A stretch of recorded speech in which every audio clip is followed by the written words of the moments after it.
মধ্যপ্রাচ্যে দীর্ঘ ও জটিল যুদ্ধকালীন মিশন সম্পন্ন করে অবশেষে নিজ দেশে ফিরে আসার নির্দেশ পেয়েছে যুক্তরাষ্ট্রের বিমানবাহী রণতরী ইউএসএস আব্রাহাম লিঙ্কন।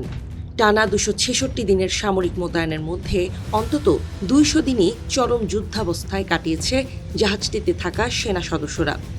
দেশে ফেরার নির্দেশ পাওয়ায় দীর্ঘ মানসিক ক্লান্তি ও চরম অবসাদ থেকে মুক্তি পেতে যাচ্ছেন জাহাজটিতে থাকা 5000 সেনা সদস্য। মার্কিন নৌবাহিনীর ভারপ্রাপ্ত সচিব হাং কাও জানান, পরিকল্পিত সামরিক রোটেশনের অংশ হিসেবে খুব শিগগিরই আব্রাহাম লিঙ্কন যুক্তরাষ্ট্রের উদ্দেশ্যে রওনা দেবে।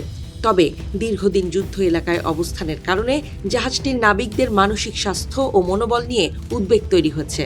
বিষয়টি নিয়ে মার্কিন কংগ্রেসের সদস্য এবং নাবিকদের পরিবারের পক্ষ থেকেও প্রশ্ন উঠেছে। মার্কিন সংবাদ মাধ্যম সিএনএনের প্রতিবেদন অনুযায়ী মধ্যপ্রাচ্যে মোতায়েনের পর আব্রাহাম লিঙ্কন 250 দিনেরও বেশি সময় ধরে মোতায়েন রয়েছে। এর মধ্যে 200 দিনের বেশি সময় জাহাজটি কোনো বন্দরে থামেনি। মার্কিন নৌবাহিনীর ভারপ্রাপ্ত সচিব হাং কাও জানান, দীর্ঘ এই মোতায়েনের সময় নাবিকদের কঠিন পরিস্থিতির মুখোমুখি হতে হয়েছে। তাজা খাবারের সরবরাহ না থাকলে খাবারের তালিকায় পরিবর্তন আনতে হয়েছে। আবার নিরাপত্তা ঝুঁকি বেড়ে গেলে পরিবারের সদস্যদের সঙ্গে ফোনে কথা বলার সুযোগও সীমিত করা হয়েছে। তিনি জানান, মোতায়েনের সময় অল্প সংখ্যক নাবিককে মানসিক স্বাস্থ্য সংক্রান্ত সমস্যার জন্য চিকিৎসা নিতে হয়েছে। তবে এ সময় কোনো প্রাণহানির ঘটনা ঘটেনি। গত মাসে একজন নাবিক জাহাজ থেকে পানিতে পড়ে গেলেও তাকে দ্রুত উদ্ধার করা হয় এবং চিকিৎসা দেওয়া হয়। তবে পরে তিনি আবার দায়িত্বে ফিরেছেন নাকি অন্যত্র চিকিৎসার জন্য পাঠানো হয়েছিল সে বিষয়ে বিস্তারিত জানা যায়নি। গত বছরের নভেম্বর মাসে ক্যালিফোর্নিয়ার সান দিয়েগো থেকে যাত্রা শুরু করে আব্রাহাম লিঙ্কন। পরে ইরানের বিরুদ্ধে মার্কিন সামরিক অভিযানকে সহায়তা করতে জাহাজটিকে পশ্চিম এশিয়ায় পাঠানো হয়।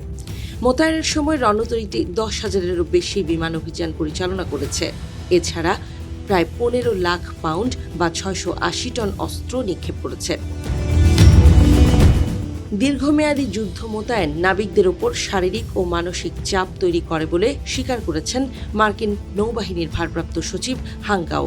তার মতে, সামরিক নেতৃত্বকে একদিকে যুদ্ধের প্রয়োজন মেটাতে হয়, অন্যদিকে সেনা সদস্যদের নিরাপত্তা ও কল্যাণও নিশ্চিত করতে হয়। হাং কাও বলেন, মিশনের প্রয়োজনেই লিঙ্কনের মোতায়েনের সময় বাড়ানো হয়েছিল। মোতায়েন কঠিন, আর যুদ্ধ অভিযান সেটিকে আরও কঠিন করে তোলে। নাবিক ও মেরিনদের ভুক্তভোগী হিসেবে বর্ণনা করার বিষয়টিও প্রত্যাখ্যান করেন তিনি। তার মতে, দীর্ঘ এই মোতায়েনের পুরো সময় নাবিক ও তাদের পরিবার যে দৃঢ়তা দেখিয়েছে তা প্রশংসনীয়। তিনি বলেন, তাদের নিরাপত্তা ও সুরক্ষাই সবসময় প্রথম অগ্রাধিকার। দীর্ঘযুদ্ধ মিশন শেষে দেশে ফেরার পর আব্রাহাম লিঙ্কনের নাবিকদের জন্য বিশেষ সংবর্ধনার আয়োজন করা হবে বলেও জানিয়েছেন হাং কাও। তিনি জানান, জাহাজটির ক্রুরা দেশে ফিরলে তাদের জন্য একটি বীরোচিত সংবর্ধনা প্রাপ্য।